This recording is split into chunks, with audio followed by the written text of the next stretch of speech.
Ration card থাকিলে লাভ কৰিব 12,000কৈ টকা। আপোনাৰ আছে নেকি এপিএল নাইবা BPL ration card? Ration card থকা কোনসকল মানুহে লাভ কৰিব 12,000কৈ টকা? লগতে পিএম কিষাণ কৃষকৰ বাবে আহিছে এটা ডাঙৰ খবৰ। পিএম কিষাণ কৃষকে কৰিব লাগিব এটা গুৰুত্বপূৰ্ণ কাম। এই কাম কৰিলে কৃষকৰ 18তম কিস্তিৰ 2,000 টকা সোমাব বেংক একাউণ্টত। লগতে ৰাজ্যৰ মুখ্যমন্ত্ৰী হিমন্ত বিশ্ব শৰ্মাৰ কেইবাটাও গুৰুত্বপূৰ্ণ ঘোষণা। কেইবাটাও খবৰৰ সৈতে একেলগে জানিব পাৰিব, ভিডিঅ'টো চাই থাকিব। লগতে চেনেলটোত যদি নতুনকৈ আছে তেন্তে চেনেলটো ছাবস্ক্ৰাইব কৰাৰ লগতে ভিডিঅ'টোত এটা লাইক কৰি দিব। তেন্তে আহক বন্ধু বান্ধৱীসকল, আজিৰ ভিডিঅ'টো আৰম্ভ কৰোঁ। ৰাজ্যৰ প্ৰথমটো ডাঙৰ গুৰুত্বপূৰ্ণ খবৰ হৈছে ৰেচন কাৰ্ড থাকিলে লাভ কৰিব 12,000কৈ টকা। কেন্দ্ৰীয় চৰকাৰে আনিছে নতুন আঁচনি। আবেদন কৰিলে লাভ কৰিব আপোনালোকৰ বেংক একাউণ্টত 12,000কৈ টকা। কেন্দ্ৰীয় চৰকাৰৰ নতুন এখন আঁচনি, কেন্দ্ৰীয় চৰকাৰৰ নতুন পদক্ষেপ। ৰেচন কাৰ্ড থাকিলেহে 12,000 টকা পৰ্যন্ত লাভ কৰিব, ইও সম্ভৱ। শেহতীয়াকৈ ভাৰতত অনুষ্ঠিত হৈছিল লোকসভা নিৰ্বাচন। কেন্দ্ৰীয় চৰকাৰৰ পৰা ৰাজ্য চৰকাৰলৈকে নিৰ্বাচনৰ আধাৰত ইটোৰ পাছত সিটো নতুন নতুন আঁচনি লৈ আহিছিল। লোকসভা নিৰ্বাচনত ভূমিস্খলনে জয়লাভ কৰি তৃতীয়বাৰৰ বাবে প্ৰধানমন্ত্ৰী হিচাপে শপত গ্ৰহণ কৰে দেশৰ প্ৰধানমন্ত্ৰী নৰেন্দ্ৰ মোদীয়ে। আন সময়ৰ দৰে এই লোকসভা নিৰ্বাচন ইমান সহজ নাছিল। বিজেপি চৰকাৰে জয়ী হ'বলৈ সংগ্ৰাম কৰিবলগীয়া হৈছিল। ইণ্ডিয়া এলায়েন্সে বিজেপিৰ সৈতে প্ৰায় সমানে যুঁজিছিল। শেহতীয়াকৈ প্ৰধানমন্ত্ৰী পৰ্যায়ত দায়িত্ব গ্ৰহণ কৰি ভাৰতৰ জনসাধাৰণৰ উন্নয়নৰ বাবে কেইবাটাও প্ৰকল্পৰ কথা ভাবিছিল। এতিয়াৰ পৰা কোনো ৰাজহুৱা শৌচাগাৰ কিবা মাটিৰ ঘাট ব্যৱহাৰ কৰাৰ প্ৰয়োজন নাই। কেন্দ্ৰীয় চৰকাৰে প্ৰতিটো ঘৰতে শৌচাগাৰ নিৰ্মাণ কৰিব। যিবোৰ ঘৰত এতিয়ালৈকে শৌচাগাৰ নাই সেইবোৰ সকলো ঘৰ এই আঁচনিৰ অধীনত অনা হ'ব। প্ৰতিটো পৰিয়ালক দিয়া হ'ব 12,000কৈ টকা। এই নতুন প্ৰকল্পৰ পৰা ধাপে ধাপে প্ৰচাৰ কৰা হৈছে নিৰ্মলতা। ৰাজ্যৰ দ্বিতীয় ডাঙৰ খবৰটো হৈছে পিএম কিষাণ কৃষকৰ কাৰণে। যিসকল পিএম কিষাণৰ কৃষক আছে তেওঁলোকে কৰিব লাগিব নতুনকৈ eKYC। আপুনি যদি eKYC কৰা নাই তেন্তে আপোনালোকে eKYC কৰিব লাগিব। ইয়াতে দেখিবলৈ পাইছে আপোনালোকে eKYC। ইয়াতে ক্লিক কৰি আপোনালোকে eKYC কমপ্লিট কৰিব পাৰিব। ইয়াতে দেখিবলৈ পাইছে আধাৰ নম্বৰ। ইয়াতে আপোনালোকে চাৰ্চ কৰি সাবমিট কৰিব পাৰিব। OTP বেস্ট eKYC আপোনালোকে কৰিব লাগিব। নাইবা যিকোনো CSC চেণ্টাৰত গৈ আপোনালোকে কৰিব পাৰিব eKYC। eKYC কৰাৰ পিছতে এইবাৰ আপোনালোকে টকা লাভ কৰিব। 18তম কিস্তিৰ টকা পাবলৈ হ'লে এতিয়া আপোনালোকে যিকোনো CSC চেণ্টাৰ নাইবা আপোনাৰ মোবাইলতে কৰি লওক OTP বেস্ট eKYC। ৰাজ্যৰ আন এটা ডাঙৰ গুৰুত্বপূৰ্ণ খবৰ হৈছে তৃতীয় আৰু চতুৰ্থ বৰ্গৰ বাবে নহয় প্ৰাৰম্ভিক পৰীক্ষা। আৰু এই ঘোষণা কৰিছে ৰাজ্যৰ মুখ্যমন্ত্ৰী হিমন্ত বিশ্ব শৰ্মাই। ADREৰ তৃতীয় আৰু চতুৰ্থ বৰ্গৰ প্ৰাৰম্ভিক পৰীক্ষাৰ বিপৰীতে মূল আৰু মৌখিক পৰীক্ষা অনুষ্ঠিত হ'ব। এই কথা সামাজিক মাধ্যমযোগে সদৰি কৰে মুখ্যমন্ত্ৰী ডক্টৰ হিমন্ত বিশ্ব শৰ্মাই। উল্লেখযোগ্য যে কেইদিনমান পূৰ্বে সামাজিক মাধ্যমযোগে মুখ্যমন্ত্ৰীয়ে ADREৰ তৃতীয় আৰু চতুৰ্থ বৰ্গৰ পৰীক্ষা অসম লোকসেৱা আয়োগৰ আৰ্হিত অনুষ্ঠিত কৰা হ'ব বুলি ঘোষণা কৰিছিল। কিন্তু ইয়াকে লৈ বিভিন্নজনে ব্যাপক অসন্তুষ্টি ব্যক্ত কৰাত মুখ্যমন্ত্ৰীয়ে সিদ্ধান্ত পুনৰ বিবেচনা কৰাৰ কথা উল্লেখ কৰিছিল। অৱশেষত মুখ্যমন্ত্ৰীয়ে সামাজিক মাধ্যমযোগে প্ৰাৰম্ভিক পৰীক্ষাৰ বিপৰীতে মেন্স আৰু মৌখিক পৰীক্ষা অনুষ্ঠিত কৰাৰ কথা জনায়। শুকুৰবাৰে নিশা সামাজিক মাধ্যমযোগে মুখ্যমন্ত্ৰীয়ে কয় যে তৃতীয় আৰু চতুৰ্থ বৰ্গৰ চাকৰিৰ কিয় APSCৰ দৰে হ'ব লাগে বুলি সংবাদ মাধ্যমত বিতৰ্ক হোৱা দেখা পাইছিল। পৰীক্ষা APSCৰ আৰ্হিত হোৱাৰ কথাহে কোৱা হৈছিল। APSCৰ দৰে নহয়। পৰীক্ষা শিক্ষাগত অৰ্হতাৰ ভিত্তিতে হ'ব, সিলেবাস অনুসৰি হ'ব। মুখ্যমন্ত্ৰী আৰু কয় যে আমাৰ প্ৰস্তাৱ আছিল যে ADREৰ পৰীক্ষাত 7,000 পদৰ ভিতৰত এটা পদ আছে যাৰ শিক্ষাগত অৰ্হতা উচ্চতৰ মাধ্যমিক, যিটোৰ পদ আছে 3,700টা। ইয়াৰ বিপৰীতে 11 লাখ ল'ৰা ছোৱালীয়ে আবেদন কৰিছে। 11 লাখৰ বাবে পৰীক্ষা পাতিবলৈ গ'লে 2,100 পৰীক্ষা কেন্দ্ৰ লাগিব, যিটো প্ৰত্যাহ্বানমূলক হ'ব। আনহাতে 2100 পৰীক্ষা কেন্দ্ৰ পৰীক্ষা অনুষ্ঠিত কৰিবলৈ গ'লে সমস্যা থাকিব বুলি মুখ্যমন্ত্ৰীয়ে কয় যে চৰকাৰৰ সিদ্ধান্ত যিয়েই নহওক কিয় আমি বিতৰ্কৰ ঊৰ্ধত থাকিব বিচাৰো। মুখ্যমন্ত্ৰীয়ে লগতে আৰু কয় যে বহুতে চৰকাৰৰ প্ৰতিটো কথাতে বিতৰ্ক বিচাৰে। ইয়াৰ দ্বাৰা তেওঁলোকৰ যে কিবা লাভ হ'ব তেনে নহয়। মুখ্যমন্ত্ৰীয়ে আৰু কয় যে এইবাৰ আমি প্ৰাৰম্ভিক পৰীক্ষা নাপাতি মেন্স আৰু ভাইভাৰ যোগেদি পৰীক্ষাৰ ফলাফল দিম।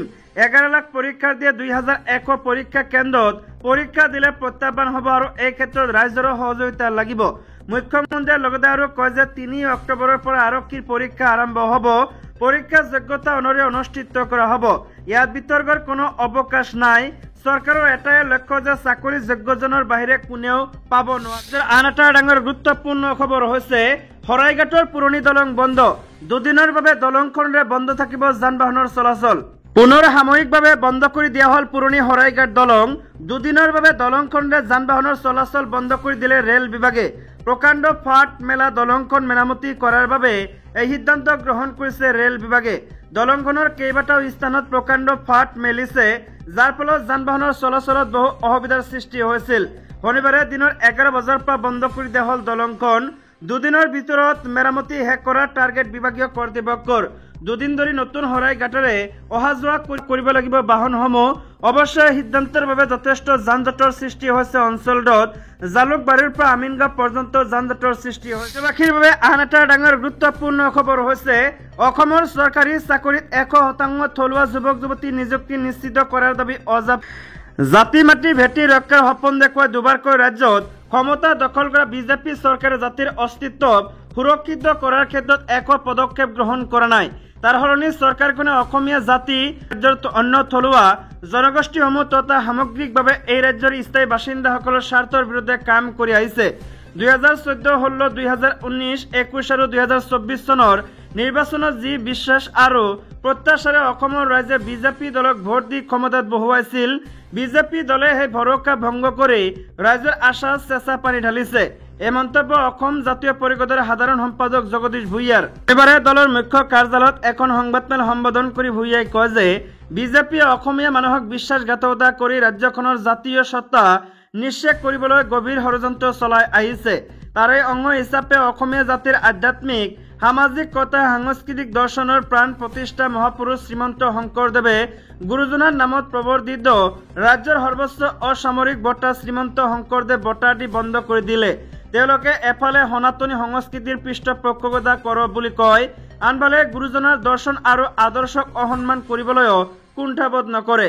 বিজেপি চৰকাৰখনে কোনো এটা জাতীয় আৰু জনস্বাৰ্থ জড়িত বিষয়ৰ স্থায়ী সমাধানৰ ব্যৱস্থা গ্ৰহণ। আন এটা ডাঙৰ গুৰুত্বপূৰ্ণ খবৰ হৈছে 2026 বিধানসভা নিৰ্বাচনৰ পূৰ্বে খালী হ'ব কংগ্ৰেছ। আৰু এই ভৱিষ্যতবাণী কৰিছে ৰাজ্যৰ মুখ্যমন্ত্ৰী হিমন্ত বিশ্ব শৰ্মাই। নিৰ্বাচনৰ আগে কংগ্ৰেছত কোনো নাথাকে, সকলো বিজেপিলৈ আহিব। শনিবাৰে এই বিস্ফোৰক মন্তব্য মুখ্যমন্ত্ৰী হিমন্ত বিশ্ব শৰ্মাৰ। সম্প্ৰতি বিদ্ৰোহে চানি ধৰা বিজেপিৰ পৰা বহু নেতাই কংগ্ৰেছত যোগদান কৰিব বুলি ওলোৱা বাতৰিয়ে ৰাজ্যত তোলপাল লগোৱাৰ সময়তে মুখ্যমন্ত্ৰী ডক্টৰ হিমন্ত বিশ্ব শৰ্মাই কংগ্ৰেছলৈ আজি এক প্ৰকাৰ সতৰ্কবাণী এৰিলে যে 2026 অসম বিধানসভা নিৰ্বাচনৰ আগে পুনৰ কংগ্ৰেছ দল যেন গৰাখহনীয়াৰ বাবে সাজু থাকে। কংগ্ৰেছৰ পৰা ডজনে মানুহ বিজেপিলৈ আহোঁতে সমানে চৰ্চা হ'ব লাগে। বিজেপিৰো 2-এজন কংগ্ৰেছলৈ গৈ থাকিব, তাৰো আলোচনা হ'ব। ৰাজনীতিত এইবোৰ অহা যোৱা চলি থাকিব। কিন্তু এটা কথা ঠিক যে বিধানসভা নিৰ্বাচনৰ আগে কংগ্ৰেছত কোনো নাথাকিব, সকলো বিজেপিলৈ আহিব। এই আজি কংগ্ৰেছৰ নিলম্বিত বিধায়ক তথা বিজেপিক মুকলি সমৰ্থন আগবঢ়োৱা শশীকান্ত দাসক কাষত লৈ ৰহাত সাংবাদিকৰ প্ৰশ্নৰ উত্তৰত কংগ্ৰেছলৈ বাৰ্তা প্ৰেৰণ কৰিলে মুখ্যমন্ত্ৰী হিমন্ত বিশ্ব শৰ্মাই। একাংশ বিজেপি নেতাই কংগ্ৰেছত যোগদানৰ যোজা চলাই থকাৰ মাজতে নিজৰ প্ৰতিক্ৰিয়া প্ৰকাশ কৰিলে মুখ্যমন্ত্ৰীগৰাকীয়ে। যেন বিজেপি নেতাই দল এৰা বিষয়টোলৈ অলপ উদ্বিগ্ন নহয় বিজেপি আৰু মুখ্যমন্ত্ৰী। আনহাতে বিজেপিৰ একাংশ বিদ্ৰোহী পুৰণি কৰ্মীয়ে অসম জনসংঘ নামৰ এটা ৰাজনৈতিক দল গঠন কৰিব বুলি হোৱা চৰ্চা প্ৰসংগত প্ৰতিক্ৰিয়া প্ৰকাশ কৰি হিমন্ত বিশ্ব শৰ্মাই কয় যে জনসংঘৰ প্ৰতি আদৰণি জনালে মুখ্যমন্ত্ৰীয়ে। মুখ্যমন্ত্ৰীৰ মন্তব্য, অসম জনসংঘ হ'ব পাৰে, আমি আদৰণি জনাব লাগে। হিন্দুৰ স্বাৰ্থ সুৰক্ষিত কৰাৰ যিমান ৰাজনৈতিক দল গঠন হয় আমি আদৰণি জনাব লাগে।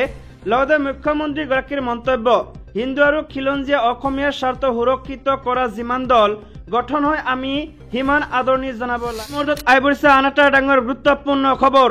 13 আসনৰ 10খনতে বিজয়ী ইণ্ডিয়া। উপ নিৰ্বাচনত বিধ্বস্ত বিজেপি।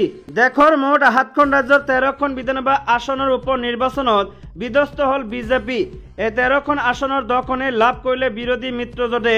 ফলত আগন্তুক কেইবাখনো ৰাজ্যত অনুষ্ঠিত হ'বলগীয়া বিধানসভা নিৰ্বাচনৰ বাবে অধিক মনোবল লাভ কৰিলে বিৰোধীয়ে। সমান্তৰালকৈ লোকসভা নিৰ্বাচনত আশানুৰূপ ফলাফলৰ পৰা বঞ্চিত হোৱা বিজেপিৰ বাবে উপ নিৰ্বাচনৰ পৰাজয় এক চিন্তাৰ বিষয় হৈ পৰিছে। যোগ্য যে আজি পঞ্জাৱৰ এখন, হিমাচল প্ৰদেশৰ 3খন, উত্তৰাখণ্ডৰ এখন, পশ্চিমবংগৰ 4খন, মধ্যপ্ৰদেশৰ এখন, বিহাৰৰ এখন, তামিলনাডুৰ এখন বিধানসভা নিৰ্বাচনৰ বিধানসভা আসনৰ নিৰ্বাচনৰ ভোটগণনা সম্পন্ন হৈ যায়। ঘোষিত নিৰ্বাচনৰ ফলাফল অনুসৰি পঞ্জাৱৰ আসনখনত আপৰ প্ৰাৰ্থী মহিন্দৰ ভগতে বিজেপিৰ শীতল আঙ্গুৰালক পৰাস্ত কৰে। তামিলনাডুৰ বিক্ৰমন্দি সমষ্টিত DMKৰ অন্নিয়াৰ শিৱাই বিজয় লাভ হৈছে।